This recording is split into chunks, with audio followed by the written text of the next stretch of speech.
कड़ा एहतसाबी निज़ाम इदारे के इस्तेहकाम के लिए लाजिम है। कोई भी फर्द बालातर नहीं हो सकता। पाक फौज के हर शख्स की वफादारी मुल्क और अफवाज के साथ है। Army chief general Asim Munir की ज़ेर सदारत कोर कमांडर्स कॉन्फ्रेंस शोहदा के इसाले सवाब के लिए फातह खानी और खिराज अकीदत पेश किया गया। IUSPR के मुताबिक पाक फौज गैर मुतज़लज़िल अज़्म से मजबूत और कड़े एहतसाब से अपनी इक़दार की पासदारी करती है।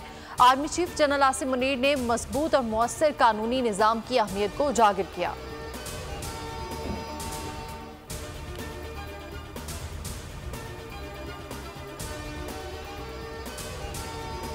कराची में साइड सुपर हाईवे मोहम्मदी गोट नदी के करीब पुलिस का डाकू से मुकाबला। फायरिंग के तबादले में जख्मी होने वाला एहलकार जवान शहीद हो गया। मुकाबले में एक एहलकार जख्मी भी हुआ है। पुलिस हुकाम के मुताबिक डाकू शहरी से वारदात कर रहे थे।